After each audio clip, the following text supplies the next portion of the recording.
Bueno, muy buenas tardes. Como siempre es un placer estar un día más aquí en este espacio que es de ustedes, de la hermosa República de Lectores que son ustedes. Gracias por estar aquí, gracias por hacer esto, gracias por tener espacios de cultura, de convivencia, de reflexión en un México que nos hace falta mucho de esas cosas. Bueno, estamos aquí para presentar libros y me da un gusto estar para presentar un gran libro y de un gran autor. El cuerpo del delirio, de Gerardo Horacio Porcayo. Vamos a hablar un poquito del autor. Porcayo, en 1980, hoy se habla de un boom poblano, no sé si alguien lo ha leído, hay un gran boom poblano de jóvenes abajo de los 30 años. Me da risa porque el gran boom poblano fue en los 80s, con una generación súper interesante, donde estaba Porcayo, donde estaba Zárate, estaba Gerardo Cifuentes, inclusive no muy lejos en edad, Pedro Ángel Palau, pues creo que es de nuestra edad más o menos, Pedro, donde teníamos grandes maestros, teníamos a Fritz Gloner, teníamos a Juan Hernández Luna. Ese es el boom poblano que yo conozco. Y si alguien, y aparte lo interesante es que cada uno estaba haciendo cosas distintas. Pedro, como parte del crack, haciendo novela negra, haciendo novela histórica, haciendo reflexiones sobre la historia, ensayos sobre la historia, y en especial me gustaría hablar mucho del trabajo que hizo Porcayo. Él realmente lo que hizo fue arar un campo totalmente desierto que en ese entonces se llamaba ciencia ficción. La ciencia ficción no existía en México, o no existía como género, y fueron ellos los que comenzaron a bases de golpes. Los héroes siempre sufren y a veces terminan todos golpeados, y fue lo que pasó. Estaban peleando en contra del sistema. Siempre he pensado que al sistema, llámese academia o gobierno, les da miedo la ciencia ficción porque nos hace pensar, porque nos hace reflexionar otros futuros u otros presentes. Entonces realmente el trabajo que hizo Porcayo en ciencia ficción es único. Hoy en día ya es reconocido como uno de los mejores escritores de ciencia ficción de México, fundador de este género, y aparte que no se quedó ahí. Inclusive este libro que vamos a presentar no tiene nada que ver con la ciencia ficción, seamos sinceros. Es un libro totalmente de literatura, porque más allá de los géneros, vamos a dividir los escritores y los libros en dos: en libros buenos y libros malos, y en escritores buenos y en escritores malos. Y Porcayo es un gran escritor, es muy muy buen escritor. El cuerpo del delirio tuvo mención en el premio, qué chiquito lo pusieron, la mención honorífica en el premio Ignacio Manuel Altamirano 2014-2015. Sin duda bien merecido, yo le hubiera dado el premio, claro, pero habla también de su gran calidad literaria. No nada más era jugar a la ciencia ficción, porque ya nos ha mostrado en nuestros libros. El año pasado estuvimos aquí presentando un libro de cuentos maravilloso, y ahora con nos enseña realmente que más allá de los géneros es un gran literato, es un gran escritor, tiene una prosa muy madura y que, como les dije, es parte del boom poblano que yo conozco. Voy a hablar un poco del libro y después, ¿te parece si lo hacemos como charla? Te pregunto y contestamos, o sí, no sé claro. si prefieres. Buenas tardes a todos, gracias por estar con nosotros y gracias a Paco Hagenbeck, que está aquí aceptando por segunda vez presentarme con el otro libro de cuentos. Hicimos la presentación hace un año exactamente, ¿no? Y ahora, bueno, estamos con esta novela. Entonces sí, como... Les platico el cuerpo del delirio. Porcayo dice que es una novela negra. Ahorita me dijo, es que es novela negra. Y le dije, sí es novela negra, pero hay novelas negras que son más que eso. Es un gran libro, es un libro de literatura, en mi opinión. Si hay algo así que resaltar, es que yo puedo decir que es el libro, la novela con la estructura más original que he leído al menos en estos 5 años de esta segunda década del siglo XXI. Hoy en día que se está hablando tanto de la metaficción y de la autoficción y de las nuevas estructuras descompuestas, tiempos descompuestos, lecturas descompuestas, él lleva eso a un nuevo nivel. Aunque yo quiero que él les platique bien de qué va su libro y cómo lo hizo, les platicaré cuál es. El libro es la transcripción de una serie de hojas. Imagínense estas hojas como de escribe, pero que les quitaron el engargolado, entonces revolvieron todas y así las prata de alguien que iba escribiendo compulsivamente todo lo que sucedía, aproximadamente por lo que llegué a leer, como un transcurso de como son 6, 7 meses, no, un poquito antes, porque también son memorias de ella. Yo creo que son como un año más o menos, ¿no? Es como un año más o menos, pero como que se les revolvió todo y lo juntaron todo con liga, y eso es lo que estamos leyendo. Y es un documento que supuestamente aparece en el misterio público porque deportaron a este personaje y lo están presentando como una de las evidencias. Entonces imagínense lo que podría ser un elemento caótico de que de pronto estás leyendo algo y cuando pasas a la segunda hoja, pues es una hoja que estuvo a lo mejor adelante o atrás, y esa es la lectura. Tenemos nosotros, que eso me da mucho gusto de Porcayo, que le apuesta al autor inteligente, no nos trata como niños chiquitos y dicen, sí, van a tener que pensar y van a tener que armar un gran rompecabezas en la historia, van a tener que en su cabeza ir armando un rompecabezas en donde van a tener que pensar en tiempo, van a tener que armarlo no más en tiempo, sino inclusive en sentimientos. En unas páginas este personaje está efusivo, en otras está con nostalgia, en otras está desesperado. Entonces es un gran rompecabezas que lo tenemos que armar e ir comprendiendo qué es lo que sucedió, y entonces se convierte en una de estas muñecas rusas en que lo abres y hay otra adentro y aquí adentro hay otra, porque no nada más es la historia de este documento encontrado, sino también tenemos que descubrir los sentimientos del autor, que está haciendo una investigación de una mujer que está llena de secretos y que, como vamos metiéndonos más, es adentro otro secreto, sobre otro secreto, sobre otro secreto, sobre otro secreto, y es un rompecabezas, como casi yo podría decir un cubo de Rubik, que lo tenemos que ir armando con 4 o 5 facetas. Pero me gustaría que más bien nos platicaras tú de qué va la historia. No sé, en ese sentido, contar mis historias oralmente no se me da mucho.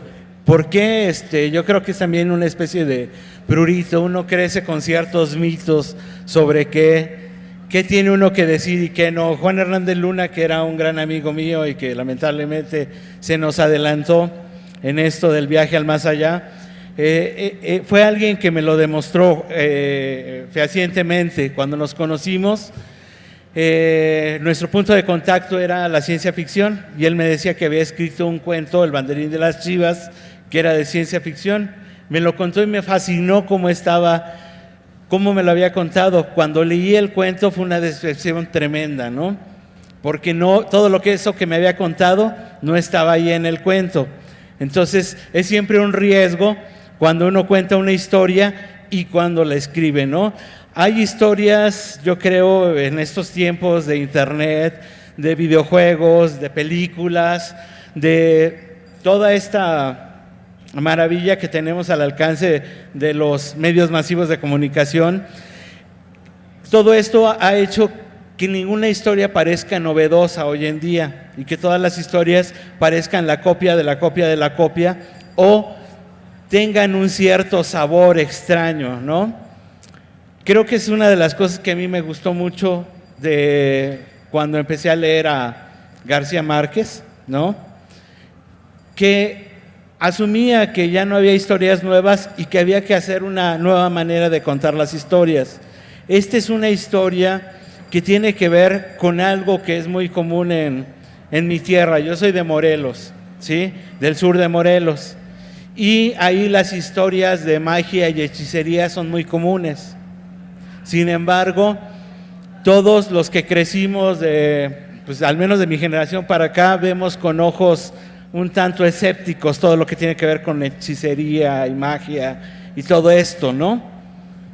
Sin embargo, crecemos en un mundo que está rodeado, ya saben, por los cuentos de la abuela, los cuentos de la tía, los cuentos de la vecina que le hicieron una limpia, las historias que aparecen en televisión, en todos estos programas de misterios sin resolver o de Maussan o cosas por el estilo.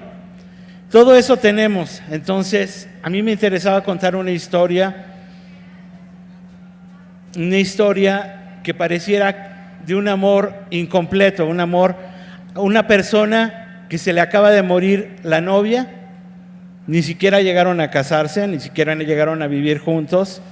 Evidentemente, como toda la juventud actual, o si no toda, una gran parte de la juventud ya tuvieron sus encuentros amorosos y demás, pero la novela inicia con eso, con el entierro de la chica y con él sintiendo que alguien se la mató, porque lo único que recuerda es que poco antes de morir tenía un sueño recurrente con un muñeco de paliacate rojo. Soñaba y soñaba con eso, y entonces es esta la idea. A partir de estas ideas es reconstruir eso, cómo aceptas la magia, cómo aceptas un proceso de venganza contra algo tan etéreo como a mí se me hace que una bruja me la mató, ¿no? Y a partir de todo esto nace la novela, ¿no? No sé.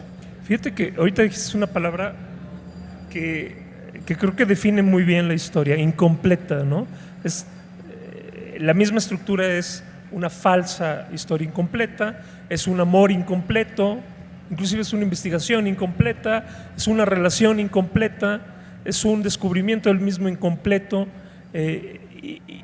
y causa una tensión en su lectura que de pronto te empieza a reflexionar hacia ti mismo, ¿no? Sobre esa incapacidad del humano de completar a veces cosas. Sí, creo que fue Arturo Ramos, no estoy muy seguro de quién lo dijo, pero una de las cosas que leí, creo que era Un gato con los pies de trapo, que a mí me produjo un golpe especial, es: no hay finales felices porque no hay finales, ¿no? Las historias siempre siguen, nuestros finales son siempre artificiales. Decimos, no, ya se acabó con esta chica, y aunque aparentemente ya terminamos el lazo, de pronto todavía siguen por ahí cosas, ¿no? Se muere una persona y ¿qué pasa? Que no la borramos y no es como ya saqué el DVD del, ¿cómo se llama? Pues del reproductor y ya se acabó la historia, no queda ahí, y las personas que no son entrañables quedan en nosotros mismos y son historias de alguna manera interminables, ¿no? El ser humano creo que tiene ese apego a acabar las cosas, a cerrar los ciclos, incluso dentro de los esoterismos, eso se dice mucho, ¿no? Incluso en la ¿cómo se llama? En la psicología se habla de cerrar ciclos, ¿no? Porque no tenemos, todos nuestros finales son artificiales. Ya me acabé la infancia, pues hay mucha gente que seguimos comprando muñecos, que seguimos comprando coleccionables, aunque ya se supone que no tendríamos que hacerlo porque ya dejamos atrás la infancia, ¿no? Ya no somos adolescentes, ya no tenemos que enamorarnos de una nueva chica, algo así, ¿no? Ciertamente yo creo que es algo que está muy dentro de la novela, ¿no? Esa reflexión sobre límites. Nos hemos fincado muchos límites artificiales, que si no, que sí, que no, cuando se acaba algo, cuando empieza otra cosa, ¿no? Pero sí fue una novela que planeé de alguna manera como una venganza y una investigación, pero ¿cómo investigas algo sobrenatural? Yo creo que dentro de la novela policíaca siempre ha habido dos grandes riesgos, ¿no? El riesgo de la ciencia ficción y el riesgo del oculto. En ambos casos, los novelistas de ciencia ficción y los novelistas del oculto siempre terminan haciendo una suerte de trampa, porque no nos acaban de revelar ese mundo del todo cognoscible que, por ejemplo, apuntalara desde el principio Edgar Allan Poe con su Lupin, ¿no? Es decir, esta explicación totalmente racional de la carta robada, donde es un mono y no es un extraterrestre ni es un espíritu el que viene a robarse la carta, es una apuesta por lo puramente intelectual, ¿no? Y lo mismo sucede en muchos otros ejemplos de la novela Problema, ¿no? Son autores que apuestan porque lo intelectual puede resolver cualquier cuestión en el mundo, ¿sí? Entonces, si nos aplicamos a revisar evidencias, podemos llegar a la conclusión final, ¿no? Eso, digo, ahorita no voy a ir más allá, pero volvemos a lo mismo con Ayotzinapa, ¿no? Ahora que se hicieron la quema de cuerpos y todo esto, a través de la NASA se definió que no podía haber sido donde dijeron la PGR que había sucedido.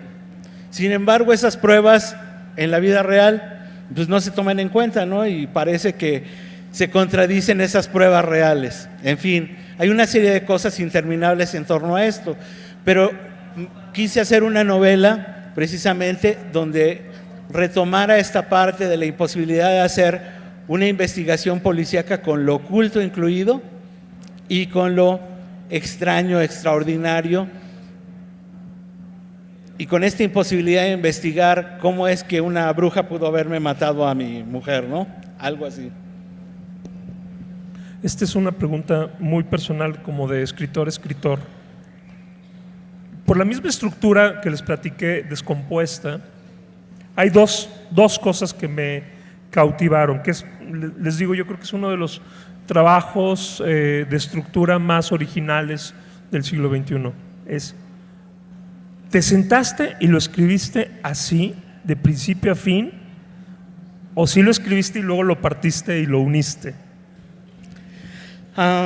Es una historia rara en este sentido. Originalmente era un cuento, ¿sí? Un cuento que era la primera parte del libro. Es un cuento que solo relata esto: la muerte y venganza del chavo contra la bruja y el brujo que atraparon a la chica y la sometieron a un proceso de zombificación tipo haitiano, ¿sí? Es decir, no los zombies monstruosos de Resident Evil y todo esto, sino aquellas historias donde con ciertas pociones mágicas aparentaba estar muerta, se enterraba y luego el bocor iba, la sacaba y la mantenía como esclava, ¿no?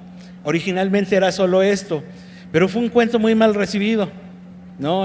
Lo mandé a un concurso, no pegó. Se publicó en una antología de brujas y nadie entendía el cuento. Entonces, ante esta incomprensión me di cuenta que había, y que era una historia que a mí me podía mucho, me gustaba mucho. Se me ocurrió extender la novela, ¿no?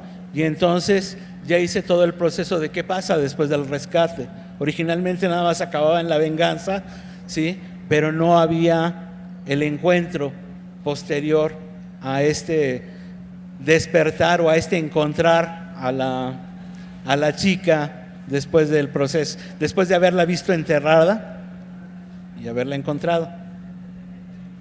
Entonces, siempre fue un cuento desarticulado y una novela desarticulada. En ese sentido, yo creo que para mí pesó mucho. Hace rato mencioné a García Márquez con su, bueno, no dije con qué obra, ¿no? Pero noticia de un, no, noticia no, es la otra, ¿cómo se llama? Historia, crónica de una muerte anunciada, que empieza al revés. Fue una de las primeras historias que me mostró algo que dice Zárate muchas veces, es: no, yo no leo la Biblia porque ya sé en qué acaba. Antes teníamos mucha, y sobre todo los lectores de lo policíaco, teníamos mucha este prurito: si ya sabemos el final, ya no tiene caso leer la novela, porque gran parte del entretenimiento que te proporcionaban las viejas novelas Problema era deducir quién era, junto con el investigador privado, quién era el asesino. Y entonces, si te sabías el final, pues ya para qué lo leías, ¿no? Algo así. O mucha gente que leía a Agatha Christie, a Conan Doyle, tenía esa sensación. Entonces, me interesaba hacer una novela que no se fijara en eso y que, aunque supieras algo de la historia, te interesara seguir leyendo. Quien me dio la pauta mucho tiempo atrás, hoy hay muchos autores que lo hacen, fue el señor Kurt Vonnegut Jr. con una novela que se llama Matadero 5, Matadero 5 es una novela igual, que nunca sabes en qué momento sucede. Claro, allí hay el pretexto de ¿cómo se llama? Del viaje en el tiempo, no sé si la conocen ustedes. Es una magnífica novela. Y después va a ser una cosa que se llama Hocus Pocus, también Kurt Vonnegut Jr., donde vuelve a tomar este estilo. Es una persona que está en un psiquiátrico y que solo tiene papelitos para ir anotando, y el resultado es una novela caótica. Bueno, es lo mismo aquí. La historia pretendía ser una historia, primero que todo, humana, que tratara estas peculiaridades que tenemos en nuestro México, que es esas investigaciones policíacas raras, esta cuestión de noción con la brujería, de relatos que cuenta la abuela y que no sabemos bien a bien en qué aparador, en qué armario poner, si integrarlo a nosotros o dejarlo, ¿no? Todo este tipo de cosas estaba por ahí latiendo, y al final en la estructura de la novela terminó siendo esto. Hay dos personajes que, aunque no son personajes en la novela, están presentes todo el tiempo: Einstein y Poe. Y haces referencia totalmente sobre la estructura mental de Edgar Allan Poe y el cómo imaginaba Einstein el mundo. Siempre esas, yo creo que son de las partes que más me agradan, todas las referencias que haces hacia Einstein y los comentarios que haces, por ejemplo, sobre que al final trataba de meter todo en ecuaciones, pero siempre tratando de meter a Dios en ellas. Pero Einstein es un personaje importante, porque también tiene que ver mucho con el concepto de estructura, de que él está investigando y todo eso. No sé si puedes platicarnos. Bueno, Einstein, yo creo que, y de hecho aparece en la novela tal cual, ¿no? Para muchos de los que estudiamos ingeniería en algún momento, o estudiamos en una escuela de físico-matemáticas, viene a ser un héroe especial.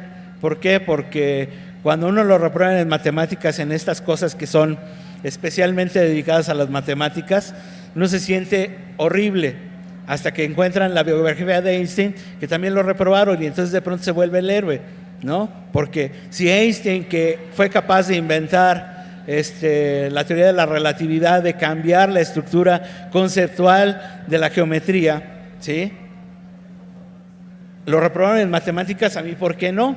Y es tal cual como nos justificábamos los que estábamos en algún momento en estas, ¿cómo se llama?, en estas carreras. Es también lo que me da pauta en muchos sentidos a mí para escribir ciencia ficción. Yo alguna vez estudié un bachillerato en ciencias físico-matemáticas aquí aquí ya no, en el casco de Santo Tomás, y antes estaba ahí la Boca 3, la vocacional número 3, Estanislao Ramírez Ruiz, ahí estaba y se dedicaba a eso. Entonces estudié eso y pretendía hacer una carrera en ciencias. La verdad es que siempre me interesó la ciencia ficción, y yo me estaba confundiendo entre querer ser actor, es decir, querer ser un científico loco, o querer escribir historias de científicos locos, ¿no? Finalmente no terminé haciendo ninguna de las cosas, pero es esa educación racional que te lleva, pues, a hacer a un lado todo ese pensamiento mágico que toda la vida te han estado diciendo tu otra parte de la familia, tus abuelos, que cuando vas a tu pueblo resulta que la gente sigue viendo, pues no sé, que cuelgan por ahí, que tiran, no sé, puños de sal, que echan cosas así, maleficios, que les llaman mal de ojo, todo eso. ¿Cómo haces para que los dos mundos coincidan? No hay una manera simple. Entonces era también un poco volver a eso. Creo que también yo fui una de esas personas que en la adolescencia se rebeló a la idea de Dios y terminó volviendo a Él, ¿no? Entonces, gran parte de todo esto está ahí. Es la defensa de lo racional, la defensa de lo mágico y la defensa de ese mundo sin fronteras donde vivimos, ¿no? Nuestra vida o nuestras concepciones sobre lo que es el mundo son, a final de cuentas, personales, ¿no? Uno termina tomando de aquí y de allá, pero termina haciéndose una idea propia, un universo propio, ¿no? Lo que decías de las citas, ¿no? Einstein, Edgar Allan Poe, Ernesto Sabato terminan diciendo que un mundo donde la lógica completa de la novela policíaca terminara funcionando tendría que ser un mundo a la Spinoza, un mundo donde Dios tuviera ese mismo concepto de racionalidad, donde así como ¿cómo se llama? En la teoría del efecto mariposa, el breve batir de las alas de una mariposa hiciera que un viento se creara en China o que todo tuviera una consecuencia. A nosotros nos gusta pensar que cada una de las cosas que tenemos tiene una consecuencia y una razón de ser que la tiene premeditada Dios, ¿no? Cuando creemos en ese determinismo, pues sí, que tiene que ver con Dios, ¿no? Que Dios ya tiene todo planeado, ¿sí? Si te vas para la otra parte y niegas a Dios, pues todo tiene que ver con unas leyes físicas que tienen que cumplirse a pie y al cabo y que no permitirían la magia. ¿Con qué de todo eso te quedas? Creo que es una gran pregunta que se hace dentro de la novela, pero la novela explora en todo eso otro, que es el sentimiento de pérdida, que es pues enfrentarte pues, a la pérdida de una chica y a esas pruebas de que algo más allá de lo que parece ser lo racional sigue existiendo. Ves que te dije que te iba a hacer dos preguntas de índole literario personal. Algo que me sorprende muchísimo, y ahorita qué bueno que dices a Ernesto Sabato, de pronto el personaje que está escrito en primera persona, en una de estas hojas que aparecen, se echa unas reflexiones tipo Sabato durísimas, así de filosofía. Y desde luego la siguiente te dedicas a describir un viaje de la manera más sutil, como es el pensamiento.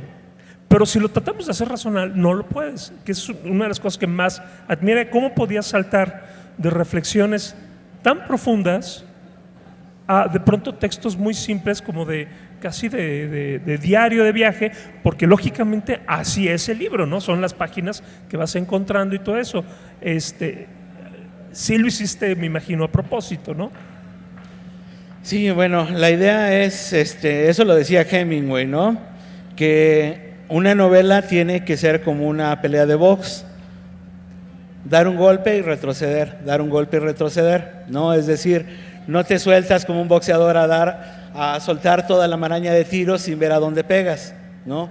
Pegas, calculas, retrocedes para calcular el siguiente golpe y que la novela vaya funcionando. Hay pausas en todo esto, es como se disfruta, ¿no? Digo, hay peleas de box y sobre todo si ven las de los que apenas están empezando, que se acaban al segundo 45 porque alguien encontró el lado flaco y se va a los golpes y en 35 segundos se acaba. También hay películas así. Hace rato estábamos hablando con José de Mad Max, ¿no? Que son películas que te agarras, empiezas a ver la película y no para hasta el final y es adrenalina pura.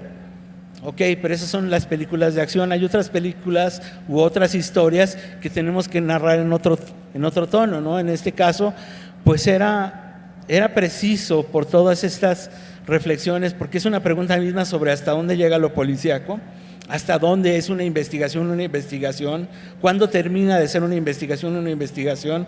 Es decir, CSI, todos estos programas de televisión nos han acostumbrado a que con métodos científicos se puede probar todo, ¿no? Y el ADN y todo esto, y entonces una escena del crimen te puede resolver todo racionalmente. Ok, a lo mejor en Estados Unidos y con esos grandes presupuestos se podría.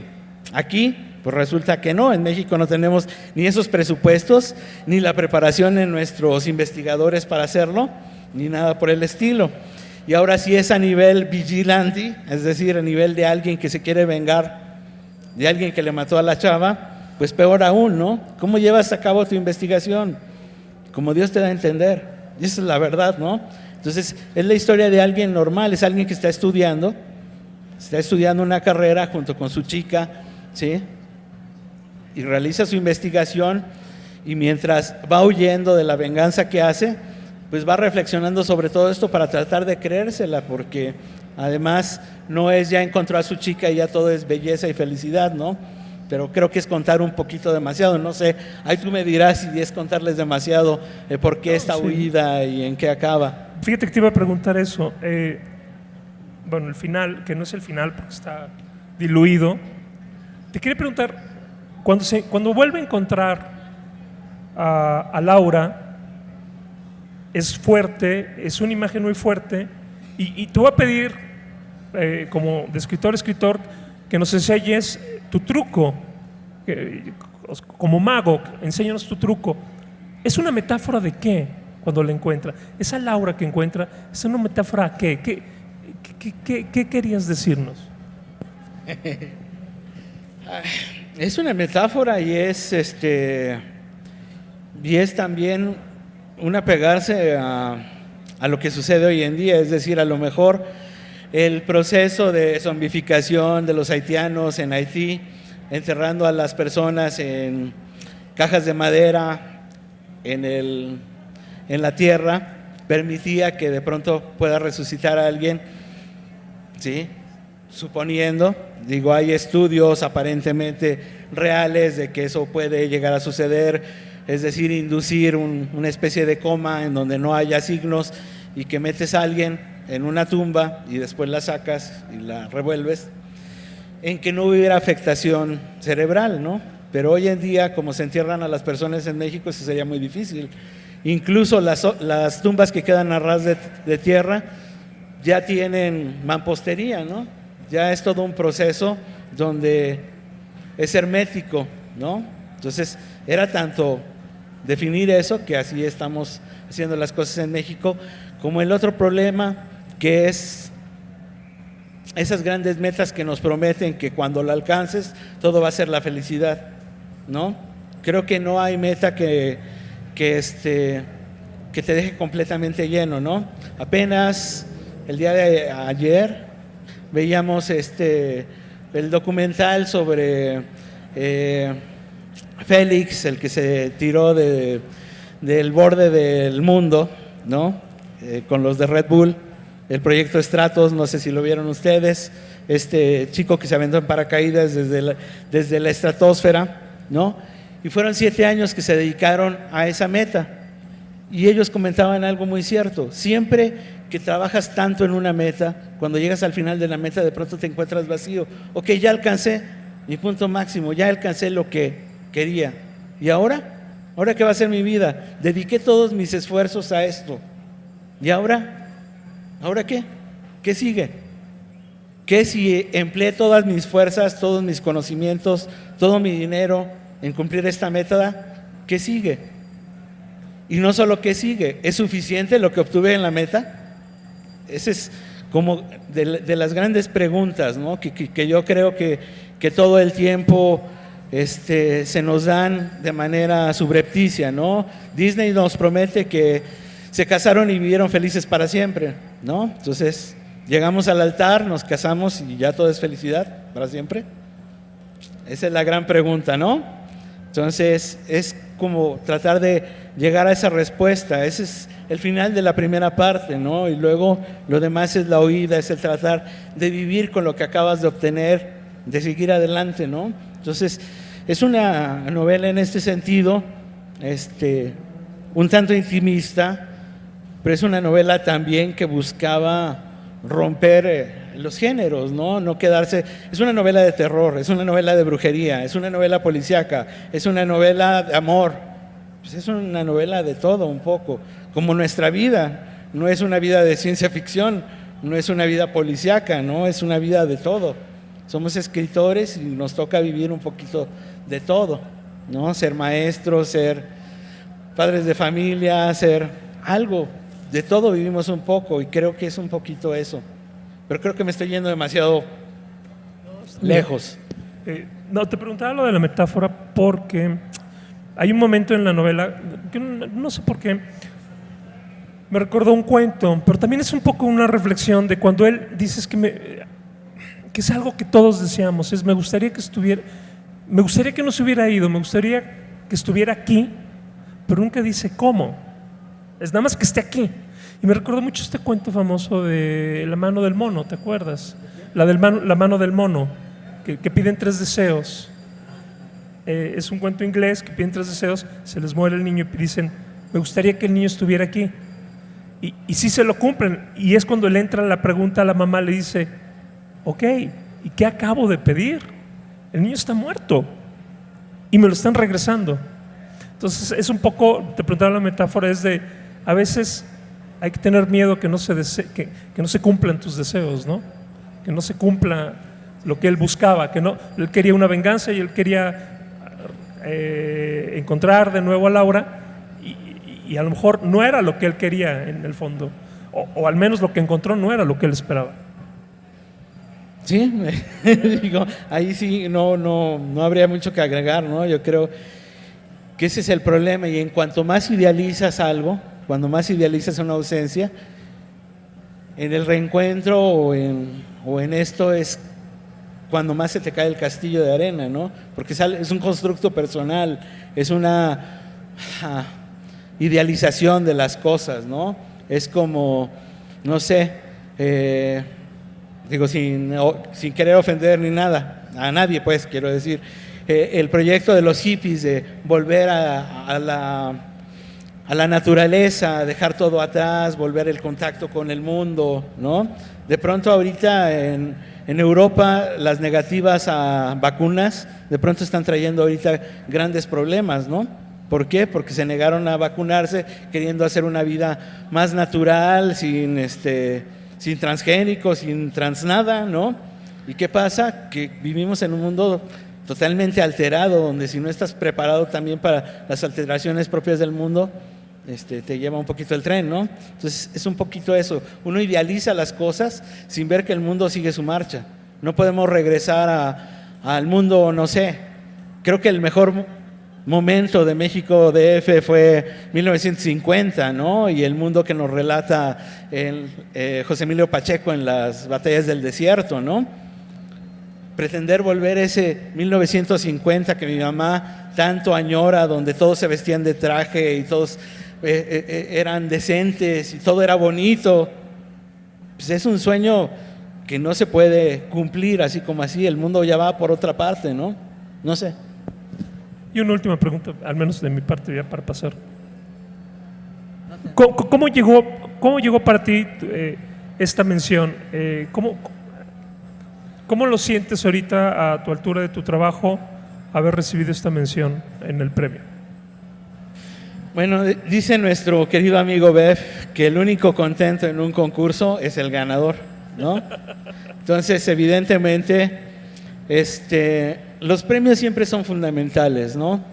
Yo hubo un momento en que tuve la tentación de negarme a recibir la mención honorífica, porque lamentablemente vivimos en un mundo editorial donde en cuanto se da a conocer algo, ya nadie que te lo quiere volver a publicar, ¿no? No importa que sea una tirada pequeña, que haya sido una edición, no sé, festiva, ya fue publicado y ya nadie te lo quiere volver a publicar, ¿no?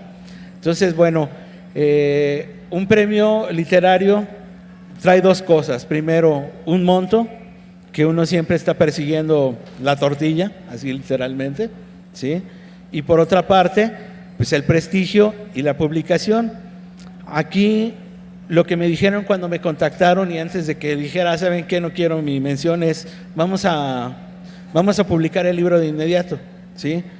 Me avisaron en julio, si no mal recuerdo, que había obtenido la mención y me dijeron para agosto ya está su libro, lo cual es un tiempo récord y lo cual de muchas maneras es algo con lo que he estado batallando, ¿no? Uno termina sus libros y se la pasan ahí dando vueltas en las editoriales sin que lo pelen a uno, ¿no? Tengo una novela que lleva 7 años moviéndose en editoriales y en concursos y no encuentra casa editorial. Entonces también un poquito vacunado con esta experiencia, dije, bueno, venga, publiquémosla acá. Y la mención honorífica siempre es una especie de reconocimiento. En este caso es un reconocimiento mayor porque el libro incluye en la parte de atrás las opiniones de 4 de los jurados y el prólogo, de 3 de los jurados, y el prólogo está hecho por uno de los jurados que más votó por la novela. Entonces es un prólogo especializado, bastante inteligente, bastante interesante, y es algo que a veces no obtienes cuando publicas tu libro en una editorial comercial, ¿no? A veces no hay quien te lea, hay quien te reseñe. Entonces, frente a todo esto dije, ok, vamos, la tirada es pequeña. Sé que no va a ser un éxito editorial porque no hay el número de ejemplares suficientes para que todo el mundo lo lea, ¿verdad? Pero en ese sentido llega en el momento justo para alentarme a seguir escribiendo y no, ¿cómo decirlo? No rajarme en el intento de seguir haciéndolo y pelearme con las editoriales y a ver quién me publica y quién no me publica, ¿sí?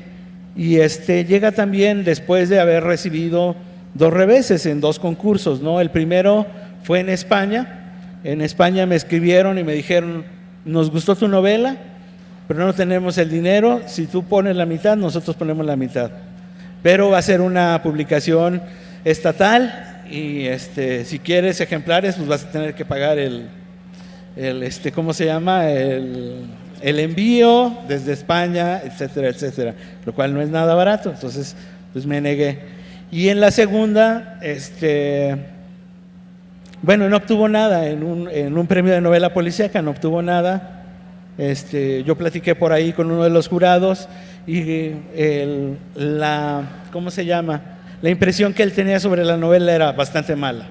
Entonces, cuando llega esta mención honorífica, evidentemente uno se siente como rescatado un poquito del fango, de esto de que no lo pelen a uno, etcétera, etcétera. Y creo que era el momento, ¿no? Así salió y así es como tenía que ser. ¿En qué estás? Hace poquito me estabas platicando que tenías una historia de un vampiro anoréxico. ¿En qué estás? ¿Qué esperamos para el futuro? Vampira anoréxica. Vampira anoréxica. Platícanos un poco. Hay varias cosas, ¿no? Digo, en esto de perseguir la tortilla uno a veces se mete en los trabajos burocráticos más demandantes. Yo acabo de salir de un proceso laboral así que me exigía escribir demasiados memorándums, demasiadas cosas que no tenían nada que ver con la escritura, pero a la vez me hacían escribir y me dejaban exhausto para escribir. Entonces tenía muchos trabajos rezagados que tenía muchas ganas de volver a retomar, y entonces a la puerta hay al menos 4 novelas más, aparte de esta, ¿no? Y 2 libros de cuentos ya acabados, ¿no?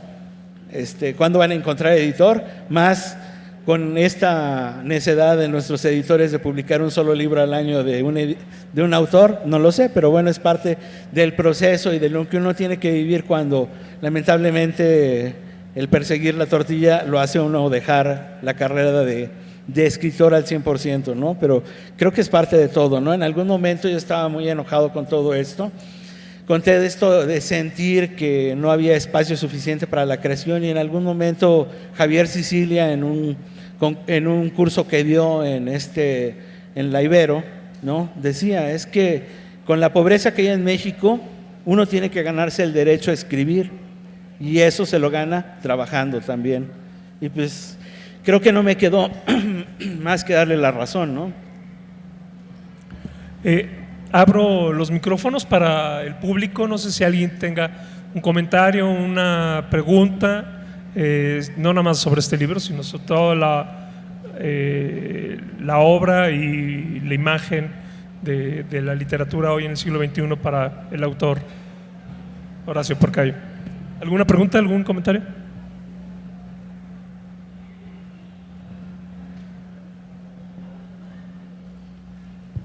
Estuvo muy enredada la charla, el diálogo estuvo muy personalizado. Ese es el riesgo cuando charlamos, ¿eh? Sí. Que a veces nos vamos y como que nos ponemos en nuestro propio universo, pero la idea no es irse así demasiado elevados ni nada por el estilo. Traté de que no fuera así. No, la idea es charlar de todo esto, ¿no? Sí. Comentar un poquito.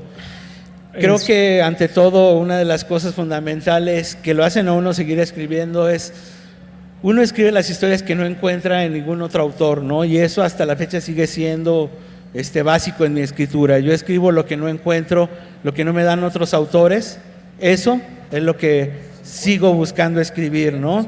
Y que sigue estando ahí aún por sobre y por debajo o al lado de o frente a narrativa cinematográfica, narrativa de videojuego y todas esas narrativas que consumimos todo el tiempo. Yo soy alguien que hace todo eso, ¿sí? Ve televisión, ve cine y juega videojuegos. Y con todo eso y escribe. Tenemos 2 obras de Porcayo aquí, inclusive unas a bastante buen precio. ¿Por qué no les vas hablando? Dolorosa, que está a 50. Dolorosa sí, es mi novela de vampiros. Es muy buena. No sé si la conocen. Es una novela que originalmente publiqué en el 98, cuando muchas cosas todavía se permitían a nivel editorial. El editor se arriesgó a sacarla en 2013, ¿sí? En 2013 otra vez. Este editor, el de Lectorum, y todavía tenemos algunos ejemplares. Es una novela de vampiros con algo de sadomasoquismo, media intensa la novela, ¿sí? Y casualmente el libro que presentamos el año pasado, Sueños sin ventanas, está a 100 pesos también aquí. Es una serie de cuentos de todo tipo. Hay desde cuentos de negros, de policíacos, hay pues realmente todo, hasta algunos coqueteando con la ciencia ficción y fantasía, donde yo creo que habla más que nada del el gran abanico y el gran mosaico de estilos diversos y distintas voces que tiene el autor para narrarnos. Esto van a estar aquí a la venta. Sí, va a estar para que lo firmen. Y desde luego el Cuerpo del Delirio, la novela que estamos presentando, está a 150 pesos. Les comento, no con afán de venta, pero nada más que son pocos ejemplares los que hay. No sé cuándo lo van a volver a publicar, ¿sí? Entonces no lo van a encontrar en librerías porque lo publica ¿cómo se llama? Una casa editorial universitaria. Entonces, como buen libro universitario, solo en sus circuitos de distribución aparece, que es lo que les decía, de pronto son los bemoles que uno encuentra, ¿no? Ok, aparece publicado, aparece reseñado, quizás algunos estudiosos críticos lo vayan a leer porque está publicado por una universidad, pero a la gran mayoría del público no llega, ¿no? Porque es una editorial universitaria, igual que que es mi libro de cuentos. Yo le digo que son mi libro de cuentos realistas. Alguna vez se lo dije así a un amigo y me dijo, no, pues y este cuento, si eso es realismo, entonces ahora digo que son mis cuentos normales.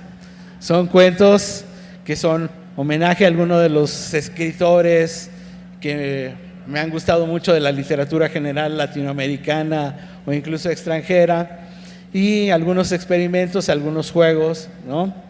Es un libro de cuentos entrañable para mí y que creo que tiene muchos registros narrativos, pero otra vez, eso, bueno, ustedes saben, están invitados a leer, ojalá y se animen a leer algo y ojalá y se animaran a preguntar.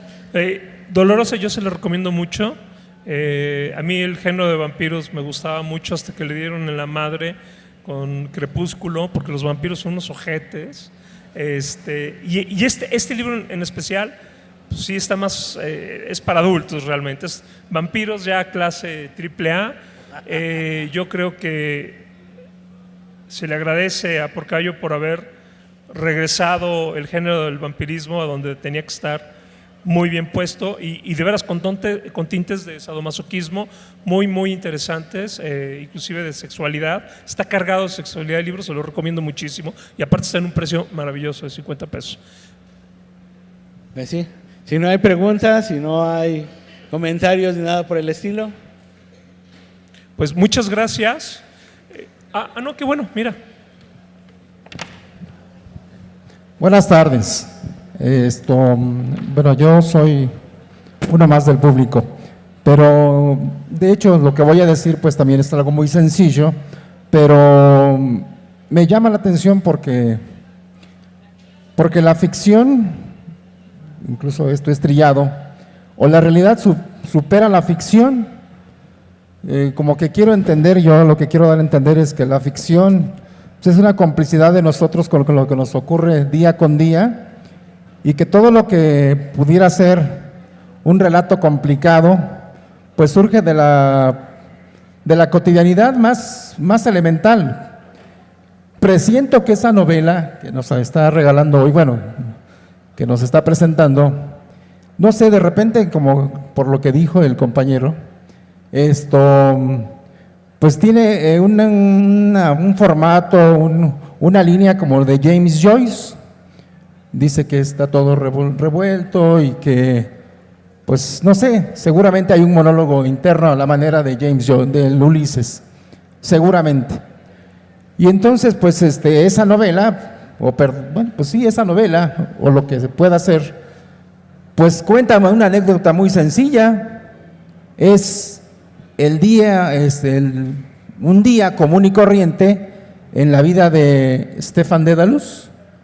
Entonces, todo lo que ocurre en un volumen tremendo, espantosamente tremendo, es un libraco, pues se resume a eso, a que es la anécdota, lo que le ocurre a una persona durante el día, cosas muy sencillas como almorzar, como ir a un sauna, luego entrevistarse en el trabajo, estar en el trabajo, algo así, pero cargado de de un lenguaje, de un subconsciente, o sea, que nace del subconsciente y que a uno lo pierde.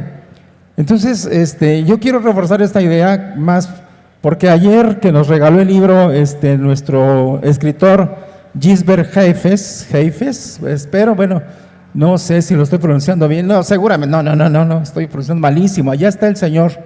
Ayer nos regaló su libro y entonces,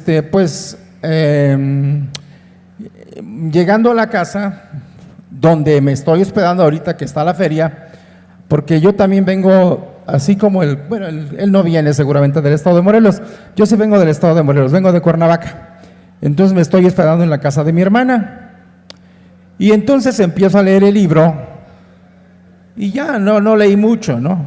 ¿Qué serán? Lo que ustedes quieren, ya estaba cansado y lo empecé a leer, y pues resulta en realidad que yo no me traje cosas de Morelos, no me traje nada, en realidad casi, así como estoy me vine de allá. Y entonces me pregunta mi hermana, ¿y trajiste esto y trajiste el otro y esto? Y ya, saben ustedes. No, pues es que mira, me vine así rápido y entonces, ¿no trae cepillo? Seguramente, no traigo cepillo. Dice, bueno, mañana yo te voy a regalar mañana te regalo un cepillo, yo aquí tengo. Y entonces, hoy en la mañana, mi hermana me regala un cepillo y me viene inmediatamente a la memoria algo que está aquí en la novela, pues que es precisamente lo que desencadena la historia que nos cuenta el señor Gisbert.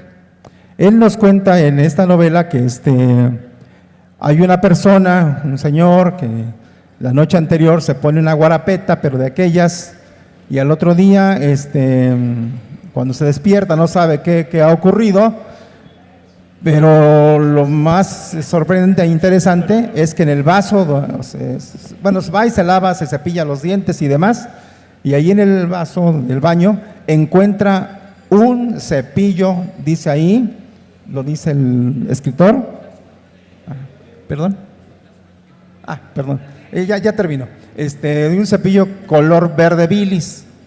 Y cuando veo a mi hermana me regala un cepillo color verde. Entonces, esa coincidencia, esa manera de que la ficción que yo estoy leyendo aquí se convierte en realidad, es lo que presiento que es lo que nos está tratando de decir el señor Porcayo. Gracias. Rápido. Estamos en una feria de libro. Salgan, compren un libro y regálenlo. Así comienzan las revoluciones. Gracias.